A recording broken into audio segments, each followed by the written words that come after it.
Abra sua Bíblia. Se você que a trouxe e você que está aqui pela primeira vez e não trouxe uma Bíblia, pegue uma beira com quem tem uma Bíblia, seja smartphone, seja uma Bíblia impressa, não faz mal. O importante é você acompanhar aqui a leitura.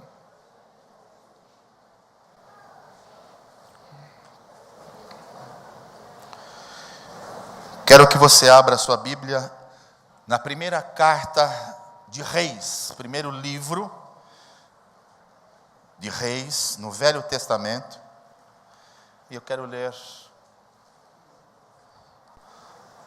com você no capítulo 19, algo que o Senhor colocou no meu coração para eu dizer nesta noite.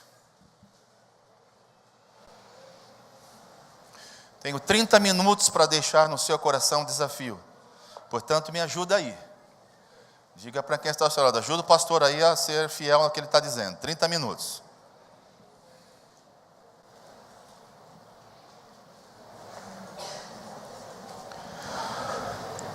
Você sabe muito bem que púlpito é lugar de profecia. Eu gosto de usar o púlpito não para falar de coisas vagas, mas falar da palavra de Deus, da profecia. Nós estamos numa estação tão bonita, que é a estação da primavera. E o Senhor colocou algo no meu coração para eu liberar nesta noite para você. Primeiro,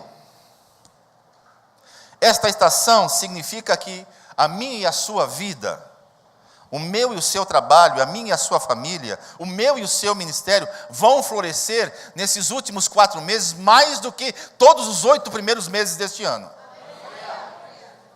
Deus vai florescer algo fantástico na minha e na sua vida. É tempo de abrir-se para as grandezas de Deus. É o que o Senhor colocou no meu coração para eu declarar nesta noite para todos nós. Deus tem coisas grandes para mim e para você. Jeremias diz: eu é que sei os pensamentos que tenho a vosso respeito. Pensamentos de paz e não de mal, para vos dar o fim que desejais. Os meus planos são mais elevados, os meus caminhos ainda mais altos do que os seus caminhos. Portanto, nesta noite eu quero deixar para o seu coração que não é tempo de poda, é tempo de dar frutos. É tempo de você ver o trabalho de Deus na sua vida, o agir invisível de Deus na sua vida, e você vai experimentar nesses últimos 4 meses aquilo que você não experimentou em todo o primeiro e segundo semestre deste ano. Deus é um Deus que não chega tarde na vida de ninguém. Sua Bíblia aberta, 1 Reis 19, versículo 19. Encontrou? Quem encontrou, diga glória a Deus. Quem não encontrou, diga: pastor, tenha paciência, eu estou procurando no índice. A Bíblia tem índice. Às vezes a gente fica assim tão nervoso, não consegue abrir o livro. Tem índice, vá para o índice. Aí ajuda. Então Elias saiu de lá e encontrou Eliseu, filho de Safate. Ele estava arando com 12 parelhas de bois e estava conduzindo a 12ª parelha. Elias o alcançou e lançou sua capa sobre ele. Eliseu deixou os seus bois e correu atrás de Elias. Deixe-me dar um beijo de despedida em meu pai e minha mãe, e disse: e então irei contigo. Vai e volte, respondeu Elias. Lembre-se do que lhe fiz. E Eliseu voltou, apanhou a sua parelha de bois e os matou. Queimou o equipamento de arar para cozinhar a carne e a deu ao povo, e eles comeram. Depois partiu com Elias, tornando-se o seu auxiliar.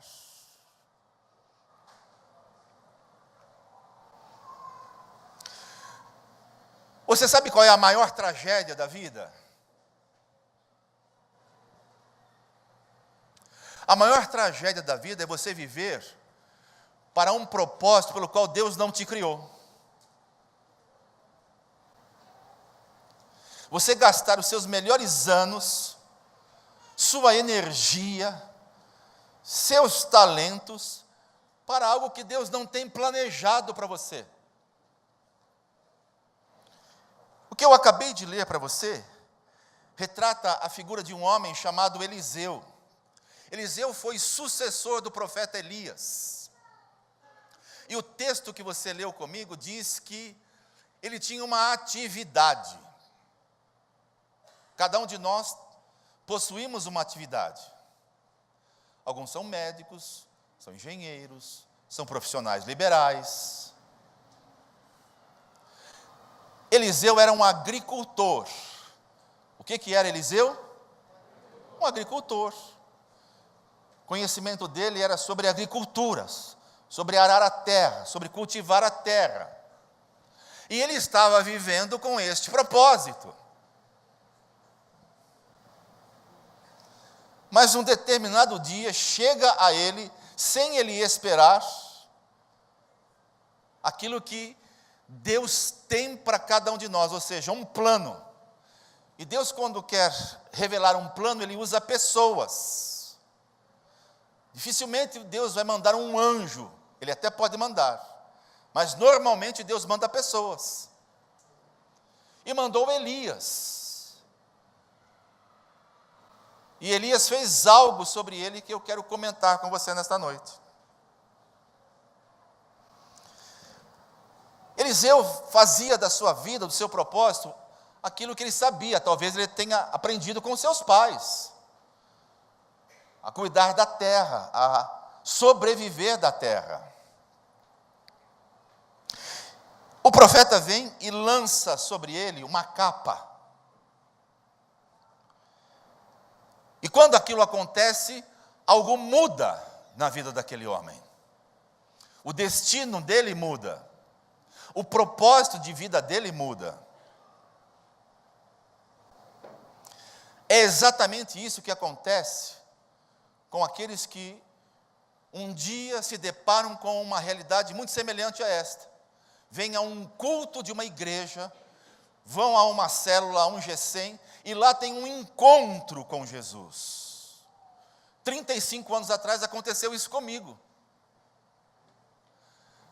Eu nunca pensei na vida em ser um cristão, um evangélico, muito menos um pastor.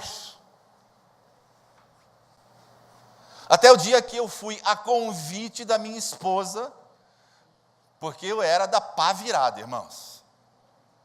Eu levava a minha esposa até a porta do prédio da Comunidade da Graça. Deixava lá e eu ia churrasquear. Meu domingo era esse. Era comer, beber, farrear. Mas um dia, a minha esposa disse, olha, vai ter um encontro especial. Ela nem disse culto, porque talvez se desse culto eu ia dizer, não vou. Mas eu fui naquele domingo, e naquele domingo Deus me catou. Fazem 35 anos. Alguém que dizia, eu nunca vou entrar num prédio de uma igreja. Eu quero dizer para vocês que hoje eu não saio do prédio da igreja. Veja como as coisas mudam, os propósitos mudam. Foi exatamente isso que aconteceu com Eliseu. Ele estava vivendo para uma finalidade. Era um agricultor e ponto. Elias disse a ele, a partir de hoje, sua vida vai mudar. Venha e segue-me. E quando ele fez isto, veja a atitude deste homem chamado Eliseu. Ele diz a Elias, eu vou voltar, vou me despedir dos meus pais. E me chama a atenção o fato dele dizer que matou uma junta de bois, pegou os aparelhos de arar a terra, fez daqueles aparelhos um instrumento para queimar a carne, deve ter dado um churrasco dos bons, porque quem matou 12 bois, rapaz do céu, foi churrasco para todo lugarejo ali, não foi uma coisinha mirrada não é boi ralado não que ele deu. Ele falou, olha, eu vou dar, você gosta do quê? De picanha? Eu vou dar picanha para você. Você gosta de costela? Eu vou dar costela. Você gosta de chuleta? Eu vou dar chuleta. O que você quer? Eu tenho 12 bois que eu matei. Foi o que ele fez. E por que ele fez o que fez? Eu vou dizer para você o que é que eu entendi e me foi revelado. A vida cristã sempre começa quando Deus pede para todos nós sacrificarmos algo na vida.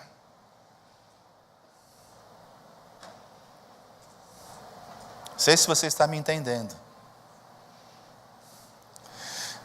Mas quando você é alvo do amor de Deus, Deus vai fazer algo que aos teus olhos seja impossível, mas Ele vai fazer, porque Ele te ama, porque Ele quer que você experimente o propósito pelo qual Ele te criou. Foi o que aconteceu com Eliseu. Andar com Deus exige riscos. Você pode dizer isso para a pessoa do seu lado? Andar com Deus exige riscos. É abandonar muitas vezes a segurança.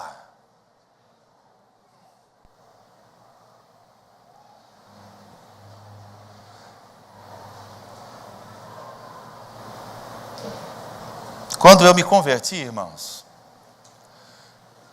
eu possuía uma empresa. E devido ao amor de Deus e o plano dele da minha vida, eu passei de um empresário a um desempregado. Eu corri riscos. Minha família, minha filha, eu tenho uma única filha.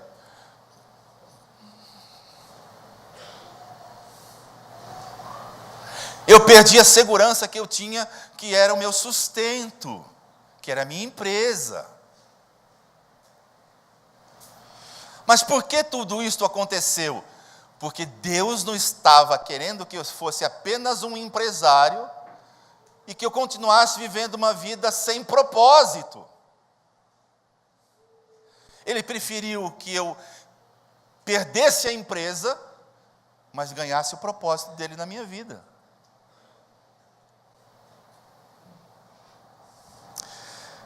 Eliseu está fazendo o que o profeta estava orientando. E deixa eu falar algo que eu escrevi para você e para mim nesta noite. O profeta está me dizendo algo que eu não imaginava, eu não pensava, eu nem sequer tinha planos para isso. Mas segundo o que ele está me falando, eu vou aceitar. E é aí que está o segredo. Você pode ouvir e rejeitar. Ou você pode ouvir e aceitar. A escolha vai estar sempre em cada um de nós. Eu não me lembro do pastor Carlos Alberto, naquele domingo de manhã que eu fui, me obrigar a entregar meu coração a Cristo. Não foi isso que ele fez. Mas a palavra veio com tanta veemência, com tanto amor, com tanto significado, que eu me rendi. E eu disse, é isto pelo qual Deus me criou. E carimbou isso quando, na época ele tinha todos os filhos ainda pequenos, solteiros, e ele os chamou aqui na plataforma e disse, olha, vocês estão vendo aqui minha esposa e meus filhos? Todos nós servimos a Deus. Todos nós somos cristãos. Eu me lembro como hoje, Edivaldo, eu apertei assim as mãos da Nádia. E olha que eu sou um cara difícil de me emocionar. Eu não me aguentava de lágrimas. E eu dizia: é isto que é ser um cristão? É isto que significa ser um crente? E ela disse: é isso. Eu falei: então, este é o propósito de Deus na minha vida. Ser um cristão em que eu, você e toda a nossa casa venha servir ao Senhor Jesus. Propósito de vida, irmãos. Eu não fui para o ministério, não fui me tornar pastor, porque eu estava desempregado. Aliás, não foi assim que começou a minha vida cristã. Minha vida cristã começou quando eu me converti, quando eu fui conduzido a uma célula. Fiquei ali 4 anos sendo cuidado. Na época, era um líder de célula chamado José Diniz Mendonça. Hoje ele é pastor da nossa comunidade em Guarulhos. Foi o meu primeiro discipulador. Depois, eu assumi uma célula. Eu comecei a cuidar de pessoas. E aí, passei a ser cuidado e discipulado pelo pastor Carlos Alberto. E a Nádia pela pastora Sueli. E começamos assim a nossa vida com propósitos definidos. Por que eu estou dizendo isso para você? Por uma razão muito simples. Você não deve seguir o exemplo de pessoas que diz assim: eu vou seguir Jesus. Eu já entendi o seu convite. Você quer que eu vá para a igreja. Você quer que eu frequente uma célula, um G100. Mas deixa eu dizer uma coisa para você: se não der certo, eu volto ao propósito que eu estava tendo de vida. Não faça isso. Não corra este risco. Não erre o alvo. Não atrase o processo de Deus na sua vida e nem de sua casa. Sabe, irmãos, eu atrasei o processo de Deus na minha vida 4 anos. Porque 4 anos eu levei a minha esposa até a porta da igreja e não entrei. Você não sabia disso, né? 4 anos. Todo domingo eu ia lá. E em vez de eu entrar, eu ia embora. Atrasei o processo de Deus. Alguém disse assim: não, mas Deus não chega atrasado na vida. É verdade, Deus não chega atrasado. Mas eu podia aproveitar muito mais. Se você quer manter o seu passado sem ter um propósito definido pelo qual o Senhor Jesus te criou, ouça o que você pode fazer e o erro que você pode cometer. Primeiro, se você quer manter o seu passado, você estará construindo pontes e estará levantando muros quanto ao futuro. Se você quer, olhando para a história deste homem chamado Eliseu, se ele não tivesse feito o que fez, eu vou sim me despedir dos meus pais, eu vou queimar sim todas as juntas, matar os bois, vou queimar todos os aparelhos e vou ter um novo tempo na minha vida. Mas se não der certo, Elias, eu volto para os meus pais, eu volto para a agricultura, eu vou comprar bois, eu vou comprar aparelhagem, eu vou viver da agricultura. Não é assim. Não é assim.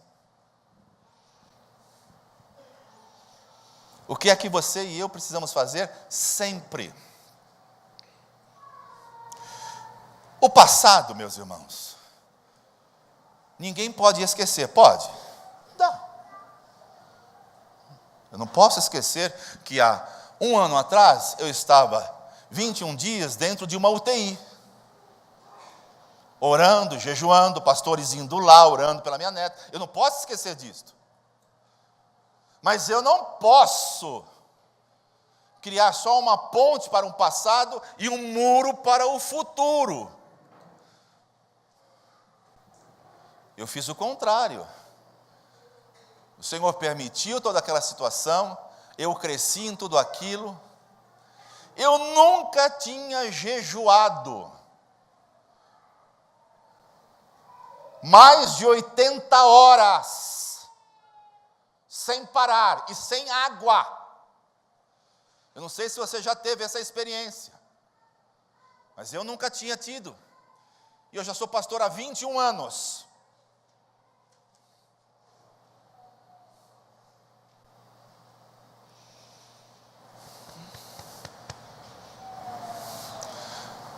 Orava, jejuava, chorava. Houve um tempo, naqueles 21 dias, que não tinha mais lágrimas. Eu chorava, mas não corriam mais lágrimas.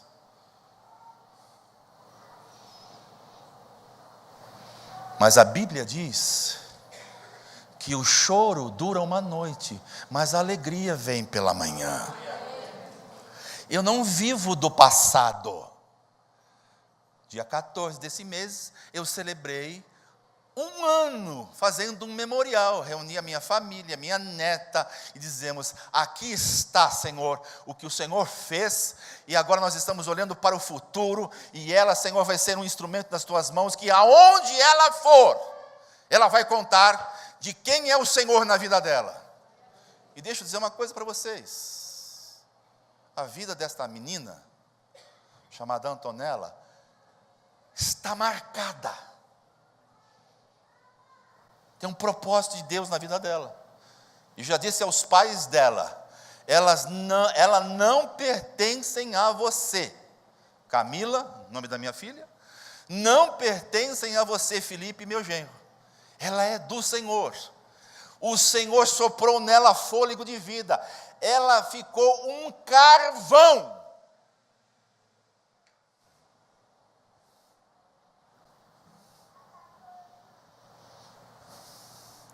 Fique 2 minutos sem respirar. Põe a mão no nariz agora e faz assim, vou contar, 2 minutos. Ela ficou 6. O coração parou de bater.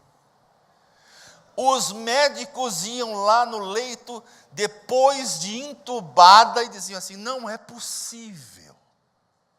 Isto não poderia ter acontecido. E o pior, ela está viva. Ela não morreu. Nós estávamos preparados para dar uma notícia de morte. E eles estão dizendo que ela está viva.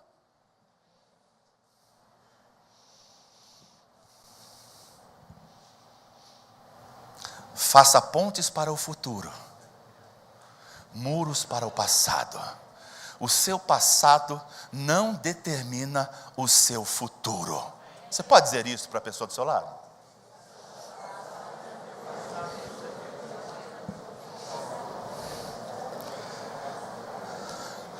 Há uma narrativa, para ganhar tempo eu não vou colocar um vídeo, mas você procura no YouTube, pelo nome de um general cubano chamado Hernán Cortés. Qual é o nome desse general? Ele recebeu uma missão. A missão é que ele e uma junta de navios com soldados deveriam atacar o México. Quando eles aportaram, os soldados começaram a ficar assim em dúvida, se deveriam lutar ou não. Sabe o que esse general fez? Sozinho, enquanto toda a tropa estava em terra, ele pôs fogo em todos os navios. E ele disse assim: eu queimei os navios para não dar chance para esses caras voltarem para Cuba. Eles vão ter que lutar comigo aqui. O que é que este homem Eliseu fez quando queimou os aparelhos e as juntas de boi quando matou. Ele disse: é daqui para frente. Para trás não. É daqui para frente. Talvez seja uma boa ocasião para você perguntar para quem está ao seu lado: você já queimou os seus navios na vida? Você já queimou os seus navios?